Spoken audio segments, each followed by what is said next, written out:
Sebastian S.J., Principal Father Dr. Martin Porras S.J., Vice Principal Father Dr. Sherry George S.J., esteemed guests, members of the management, professors, and my dear students. I extend a hearty welcome to all of you for this enlightening session on leadership, career growth, managing people, pressure, and deadlines. To enlighten us on this very topic for the youth, poised for a successful corporate stint, we have with us Mr. Sridhar Arnala, presently the Vice President, Sales and Distribution Head of the Hindu Group. Sir has been working for over 30 years across industries like FMCG, telecom, and media. He has held leadership roles at well-known companies like Hindustan Lever, Airtel, Tata Communications, and now serves as a part of the executive management, leading sales and distribution function at the Hindu Group.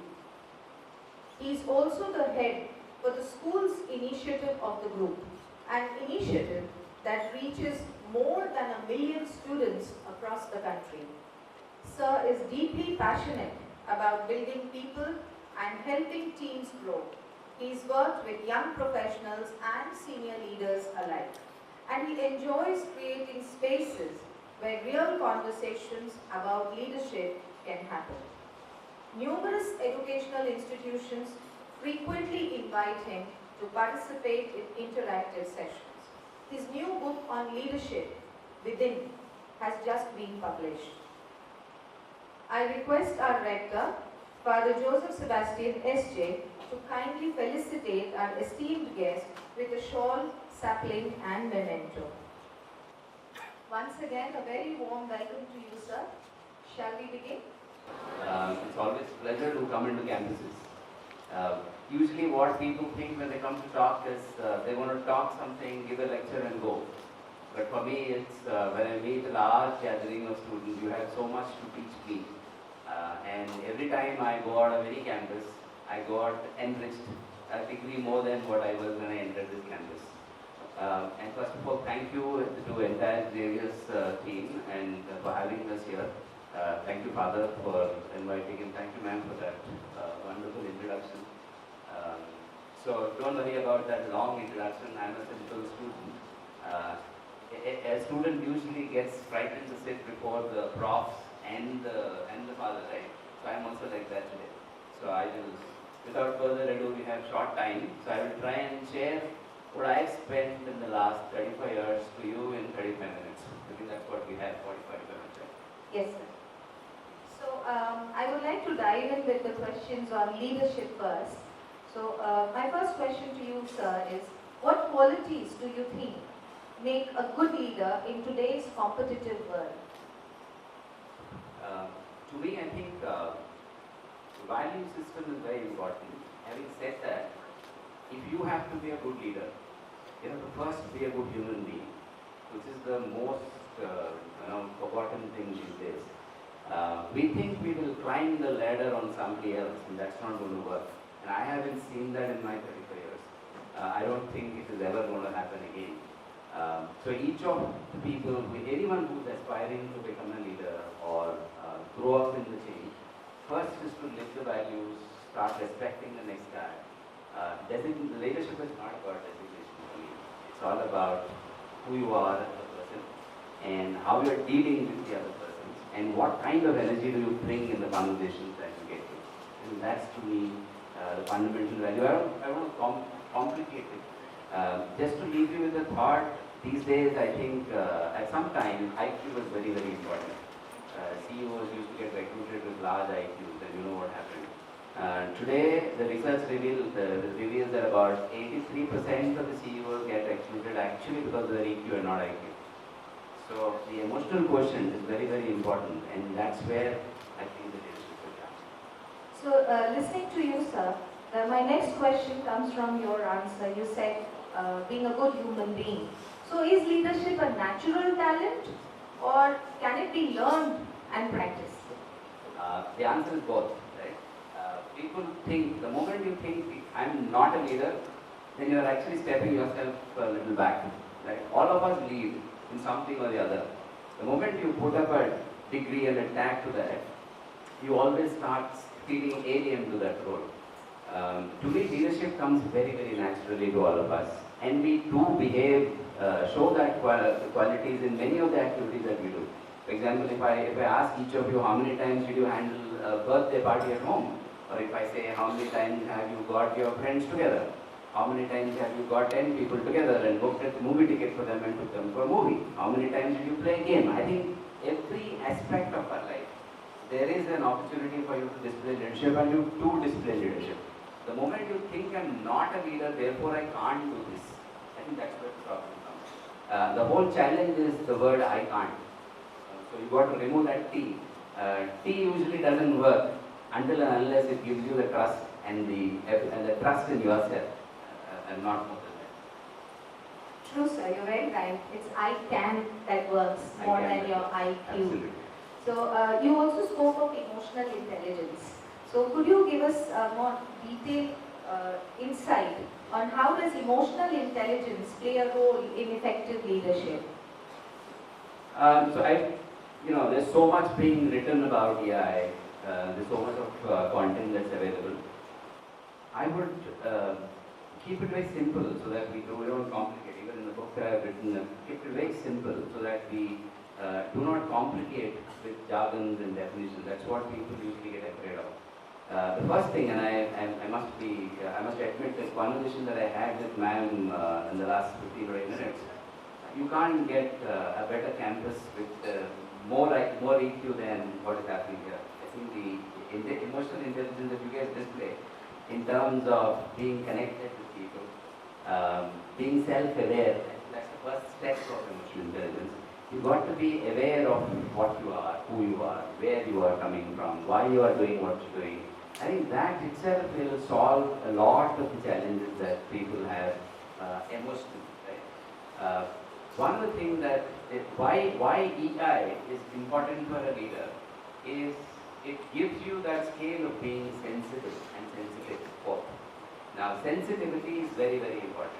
Leadership especially. If I'm sitting here, I got to be watchful of what I'm speaking, what I'm doing. Are my words coming first or my thoughts coming first? The distance between these two God is very clear. He's created some distance between these two. There was a story when human beings were created. One of the intelligent folk went to God and said, why did you create us with, you've given us two ears, you've given us 2 nostrils, you've given us everything and 2 eyes, but why did you give only 1 mouth? They asked him, what do you want to do? He said, no, I'm not able to eat so much. So the reason why God has also given us is to talk less and listen more. Now, there can't be a better emotional display which is available in front of all of us to learn from. I think that's where it starts. You've got to be self-aware of everything.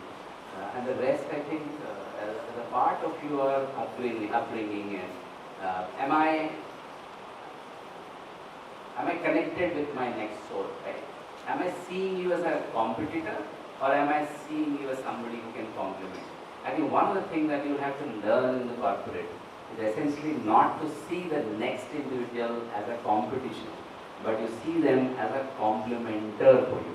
A person who can complement to your skills, which is where I think in the leadership chain, the leader doesn't have to essentially be a master of everything. He can't be, right? If I say I can do everything, I can't be. I'm not.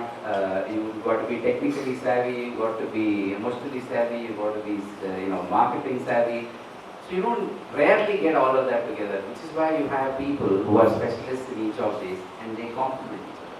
So if I have to be a leader, and if I don't have an emotional intelligence to connect with my next immediate person that I'm working with, then it might fall apart, which is why it is very important. Thank you so much, sir. You are talking about incorporating personal values and ethics and emotional intelligence in leadership. So one of our students has a question for you. I would like to invite Aditi Singh from BAJMC 2 to put up her question to sir. So my question is that how How can we balance our career ambitions with personal values and ethics? Can I balance ambiguity, ambition, and integrity? Okay, in this question, we're talking about ambition and integrity. See, integrity is very, very important. And how do you define integrity? Today, people conveniently define integrity of what suits them. Right? Now, as a definition, anything that you will do when people are seeing you, okay, when people are watchful, and you don't have to hide from, I think those are things that you will have to do. And that's what will push you towards being showing integrity as a value. Now, how do you balance ambition? Everyone wants to become something, right? First, we got to let the rush go out of our minds. Nothing happens overnight. Today, we're living in an instant gratification world. We want everything happen tomorrow morning. I think that's not how things work. So, for example, our parents always tell us, be cautious about the future, don't spend so much, be within your means, don't go beyond your means. And why do they say that? They say that because the moment you cross that line, that's where you get into a vicious cycle.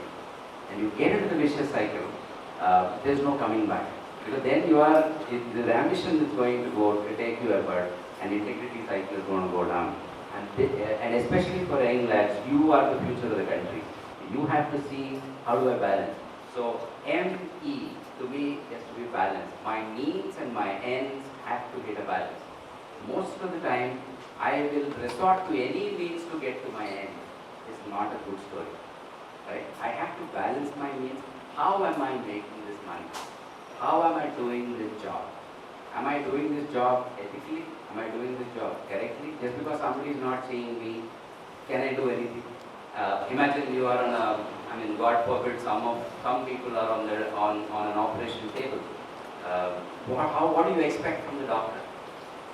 You expect utmost integrity, right? But you're not seeing it. You are completely unconscious. Now, you have given yourself to a doctor on basis of what? Basis trust, right?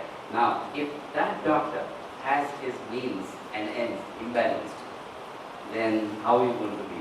So, every time you have this question, and I think all of us will face this question, is this something that I will do if it is for me? I think that's the question that you will have to ask. You ask that question, it will be balanced. Remember the mean, M and E, the means and ends, the balance has to be struck. Once you strike that balance, this question will develop. Thank you for asking a very important question, which is, I think, pertinent. So that's a 2.5 hour session that I do. So I've tried to do it in 2 minutes, so I hope I have conveyed it. Yes, sir. Thank you, sir. Thank you so much, sir. You're so right. I've seen businesses flourish, those which incorporate ethics, who are running themselves ethically, and those who look into short-term gains perish very soon. So, going by what you were telling Aditi, your answer to Aditi, I would also, from that, I just want to ask you something. What are some common mistakes young professionals make in their early careers that can slow down their growth? So one is the expectations, right? What we have. You have to be prepared for more learning. And also other thing that I see from professionals who are coming out, the moment I have a degree, I think I have done it all. And then I get onto the job and I'm happy. Probably about 2-3 decades back, it was okay. Right? You finish your graduation, you get a job in a good company. You are not so much expected to upgrade yourself every year. But today, I think you've got to be a lifelong learner. If you don't do that, if you move away from studying, just because you entered a profession or an entrepreneurial thing, that mistake I would say you should not do. Whether you're joining today, starting today, or people like me who are, we have another decade or so to go. But I guess that's the answer. Yes, you're quite right, sir, because we mentors also face this problem. And you were talking about your own journey and the PhD that you're going to do and all the classes and everything that you're doing and the innovations that you're doing. I was amazed with all that you told me during that. So I think it's the energy and the enthusiasm to learn. Yes. Okay. I usually tell people one of the things that we shed away. You know what is shedding away? How many of you have seen a small child, 6 months, 1 year, right? You've seen that kid, right? Have you seen the curiosity in their eyes? You switch on a light, it's curious, why is it glowing? You switch it off, it's curious. You clap, it's curious. You do anything, there's a lot of curiosity. But as we were all those kids, by the way, and we forgotten that. Now, as we age, we forget that piece. And if you do not leave your curiosity, you're absolutely safe whenever you come. True, sir. And you spoke about having those expectations. Just having a degree, the students have very high expectations from their jobs. So they don't know how the corporate world works and they have to learn to adapt to it, and then only they can start climbing the ladder. So I hope the students will remember this, that learning is a continuous process. Thank you so much, sir. One more thing, one question I want to ask you is how important is adaptability in shaping one's career journey? Because this is what comes from keep being a learner throughout. So how important is adaptability? Learning can take you in many directions. It's a great question, right? I think the one thing that I really think that we miss is we always forget the quality that we already have, right? We are adaptable. The moment it becomes a quality that we have to kind of go learn from externally, we see it as a demand. So you have to be adaptable. Now my definition of adapting is very different. First I want to debunk the myth of what happens from the college to campus, from the campus to corporate, right? Most of you are afraid something new is going to happen. I'm going into a territory that I'm not very familiar with. First, that fear has to go. Yeah. So if you have to throw out the fear is something that's natural to all of us, right? Now, unless and until you start believing that fear, have anybody of you seen fear here? Has anyone seen fear? Just a raise of hands. No one, huh? How many of you experienced fear? Quite a few, right? You don't understand why I'm asking. What do you believe? You believe something that you've seen or you experienced? So where is that experience coming from? And if you have not seen something, how can you experience? Where is this imaginary thing? Fear to me is very imaginary. Most of us are worried about something that has not happened. And fear exactly does that. Fear instills, for example, if ma'am has given you an assignment and you didn't do it, the 20 thoughts that will run before you submit that assignment. Now, let me tell you, the last word that you've written in that assignment, by then you have done what you can do. Beyond that, you can't do anything about that assignment. So, I have seen many students, they write the exam, come out and they have a fear of the result. Now, fear of the result cannot be after you give the exam. The fear of the result has to be before you give the exam, right? I'm saying not the fear, I'm saying the consciousness of what you're getting there. So, if you are once clear that this is what is fear and I'm not going to get there, every time, why does fear come from? Fear comes from, I'm asking, what if I fail? What if I don't get 80%? What if I don't get selected in the campus? So, I remember Manik Shah very clearly once said, replace the what if with so what. And try this. Every time you have a fear saying, what if I don't get 85%? Replace that what if so what I don't get 85%. Life is not going to end. Right? 85% doesn't want to stop there. We have to start looking at opportunities that are beyond the marks. Okay, and I'm nowhere advocating that they should do lesser marks, but I'm saying all of you are 100 people. So, coming to the question, for me, adapt is a very, very different context. Right? Adapt, I have a different way of expanding adapt. This is what you find in the book as well. For me, A is the attention that we lack. Right? Remember adapt from ADAPT, and I'll expand that very, very differently for you. How many of you want to become CEOs of a company? Please raise your hands. Please raise your hands. How many of you? Nobody. Why? 3 of them. How many of you want to work in a company? Okay. How many want to set up your own company? Very nice. So there is a lot of entrepreneurial spirit here, correct? Now, I will debunk one myth. Whether you want to become a CEO, If you think you will become a CEO and control everybody, sorry, that's not going to happen. You will continue to be a servant and leader. And if you think I will do an employee job and I will do job like touch me not, that's not going to work. And if you think you are going to be an entrepreneur, life is much more difficult. So on all the three choices that you made, there's no escape. Yeah? So coming back to the intention, what you raised your hand is what is your intention. Now, just by intending will you get there? If my intention is to become a CEO, I can't become a CEO until I work towards it. I have to pay attention to my intention. That's the A that I'm talking about. Anything that you want to do, ask your why. Why did I join Xavier's? Why am I doing MBA? Why am I doing commerce? Why am I doing this? Get that. I think that's where you spend 10-15 minutes sometime. Because otherwise, most of you have written to me saying time management is a big challenge, help us. Now, I will tell you the time management started the moment you've written that problem. Okay, most of you have decided to do 50 minutes for this session, correct? Now, I can tell you 50% of this room is not in this room. You understand what I'm saying? Not physically. We are there, but we are not there. Our mind is somewhere else. Now, if you allow your mind to wander around mentally and then complain about time management, it's never going to work. So the first thing, please pay attention to all your intentions. Now, just with attention, you can't get there. Second thing is the D, is the discipline. If you want to do something, you need the discipline. If I have to become a CEO, then I have to do whatever I have to do. If I have to set up an entrepreneurial thing, I have to read. I have to understand how the trends are, which is the business that I have to do, what is my customer ethos, what is my persona. I have to get into all of the details. I'm not saying this to scare you, but these are the details that you got to do. And to simplistically say, if everybody wants to eat biryani, do you think it will come like this, but it won't come. So you need all those ingredients. Where are those ingredients? You got to get those ingredients. Yeah. Now you say, oh, so many spices who will put. Let me go and order it in Swiggy. Now somebody else will make the money, not you.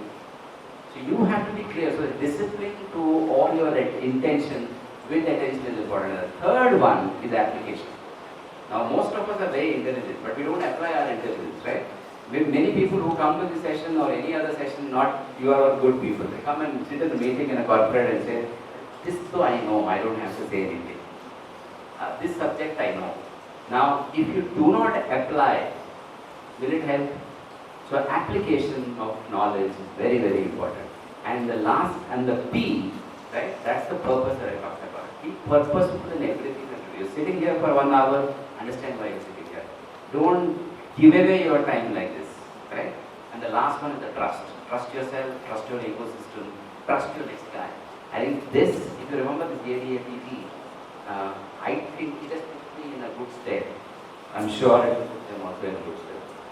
Thank you so much, sir, and especially special thanks for defining discipline for them, because as of now they think of discipline in a very negative sense, that they have to remain quiet and follow within the given roles, and they have stopped thinking for themselves. You know, thinking what we say, thinking out of the box, or thinking differently, or thinking creatively. But that is also discipline. So applying yourself to your work is basically discipline. Thank you very much for giving this definition of discipline. Yes, you can clap for sir. The hands which are empty now, they're not clapping. Okay, I don't want the clap myself. Whenever you put two hands together, you're doing great service to yourself. How many of you know that? How many of you know when you clap two hands together, your nervous system is going to give you a lot of help, you know that? Yeah? So can you prove yourself that you can be louder? One big round applause. Thank you. And that tells me that you are listening and you're not sleeping there. No, these are something. They come back sometimes, and then they go. They get that. Yes, They are good people. There is one more boy, sir, with a question ready. He's from BBA. My question is that what role does networking play in career growth, and how should the students approach it? Networking. I'm giving you a very profound answer. It's important for us to understand it from that dimension. We were never wired to choose people. Are you with me? Abhinav, I like Abhinav, so Abhinav is my best friend. So I don't like Aditi, so she's not my good friend. Right? So this is where the first cultural change has to come. if you have to be successful in corporate, you have to be good with everybody. As I said, a good human being, if a good leader will become a good leader, if he becomes a good, he is actually a good human being. A good human being doesn't differentiate between two. And if I do not differentiate between two, there's no question of networking. I am network with everybody. So, having said that, this networking was pitched as a billion-dollar industry, so that all of us can pay money to somebody else, right? We say, no, connect with people on LinkedIn, connect with people on here, do this with him, do that with him. We have to follow what is happening, so we follow. But you want to understand, whom are you getting hooked with? Always keep people who are positive around you, who give you that strength and energy to do what you do.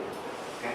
Not necessarily agree with you. Most of the time, for example, this best friend concept that we have in colleges is, if my friend likes my post in 5 seconds, he's a best friend of mine. And if my friend dislikes my post, then I kind of defriend, he's not my friend from tomorrow, remove it from the network. I think that's not something that's going to work in network. You have to be choosy. But when you choose, your principles have to be the principles that I talked about, where you are not judging people by what they can do for you. You have to be for what both of us can do to somebody else. I think that's the principle you work. I think you're good. Coming to the question of is it important? It is important. As I said, for me to come here, I have to be good with you. I have to be good with you. I have to be good with everybody. And that essentially comes from networking. How does it happen? I think my colleague is sitting here, so he's in touch with Xavier, so there is a contact that's there. So there is nothing that we expect out of this. And one thing that you have to be very clearly doing when you are networking is keep the expectation button out of it. Most of the networking fails, or people get balked about networking because some people call me only when they want a job. Oh, that's not networking. Okay, I don't want to show up that these are so many CEOs connected to me. It doesn't work like that. They might be connections, but are they really connected with you? Right? Understand the difference between having a connection and they being connected with you. If I'm connected with you, you call me anytime, I will tell you, Abhinav, this is good for you, this is bad for you. And then you are not judging me, you are taking my advice the way I am giving you, then you will blush. Have I answered? Thank you. So there is this one question in my mind. I was listening to you about connection and networking. So you spoke about this best friend principle. That okay, if my friend is agreeing with me and saying yes to everything that I do, he or she is my best friend. And that is where we fail in actual connection. That if somebody says something, criticizes, then that person fails to become my friend. So, but is there a learning there? That if we want to build connection, isn't it necessary to be open to criticism also and consider those people as our better friends who are criticizing? This is what I said. You do not have a barrier of judgment at all. Your network or friendship should not depend on the advice that comes to you, whether it's what you want in the form that you want it or in the form that you don't want. I think that if you're not judging there, and more importantly in the corporate life and more for you in your management of university, etc., that becomes more crucial. Because you've got to work along with each other and judgments don't work. And we are too good in passing it. For example, half of people sitting here or any other session that I do said, before they come into the session and say, okay, what are we going to do? What is that I'm going to learn? Now, don't talk about a movie before seeing it. Don't talk about a book before reading it. I think these are some habits that you have. And don't comment on a network until you actually get connected. Thank you so much, sir. Given our topic of leadership, career growth, managing people, pressures and deadlines, so I would like to carry this conversation further towards managing people and pressures and deadlines, because our students also face these problems as students, not only as young professionals, but even as students they have to work together in teams and they have deadlines and they have pressures. So if we have another student from BBA, Mayur, with a question ready for you. So I have a question like, how can a leader manage conflicts in a team without discouraging the team spirit? Without discouraging team spirit? Yes, sir. First is, conflict management has to be seen as a step towards progress. Conflicts are very good. Okay? Conflicts are not to be seen in a negative light at all. Like what man was saying sometime back, where does conflict come? When I see your view as an opposing view, right, then conflict will come. But if I see your view as your perspective, and which could be different than my perspective, conflict ends. Right? How many of us have conflicts at home? My father says wake up at 5 and I don't wake up at 5. Right? Is it a conflict? Yeah? How do you live that conflict?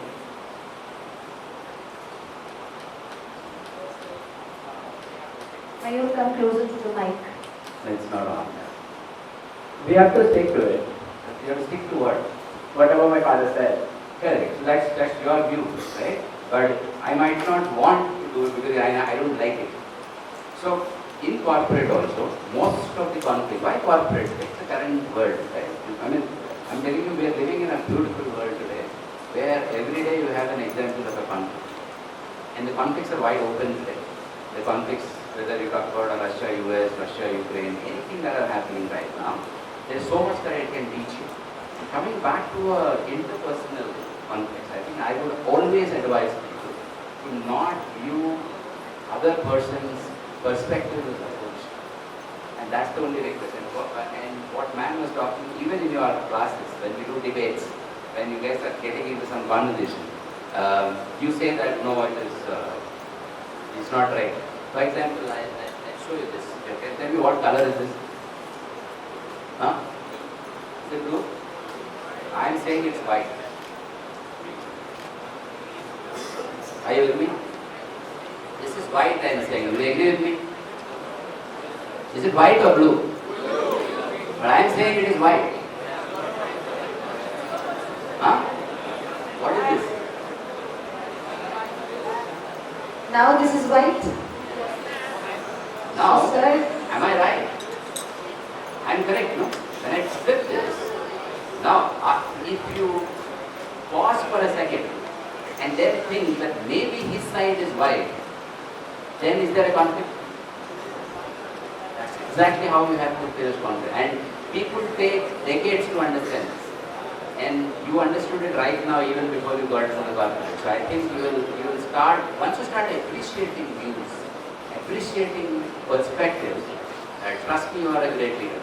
You don't have to worry about it. You don't have to accept it. Okay? But you have to first understand where is the possibility. That's the other kind. Right? Right? Have I answered? Thank you.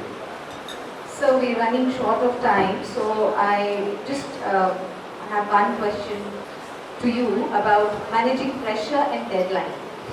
Because that is something very important, and I'm sure they would want to know what strategies do you personally use to stay calm under extreme pressure? So that's exactly how I live my daily life, right? So, coming to, how do you define pressure? What is pressure? So pressure is kind of an obligation that we have, or it is put on us to complete a particular task Yeah. in a specific time or a frame. If you love something, will you feel pressured or you have pleasure? Huh? So for example, you don't like to do BBA, okay?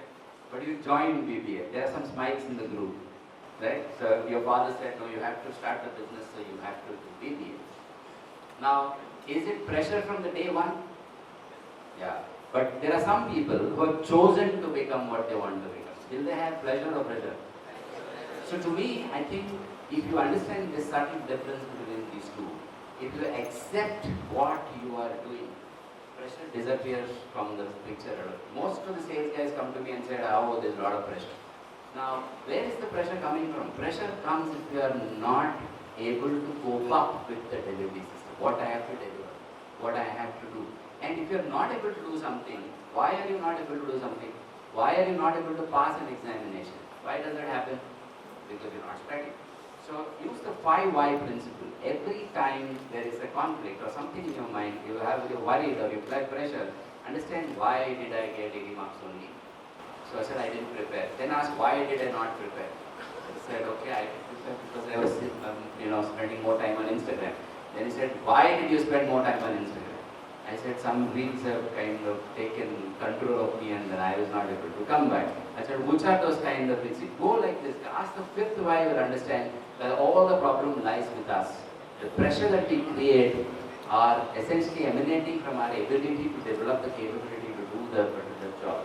And if you are conscious about it, I think you will, pressure will disappear. And I'm telling you today, if you ask me, am I like this when I started my career in 93? No, sorry, I'm not trying to give you any preachy things. I went through all the things that I'm talking about.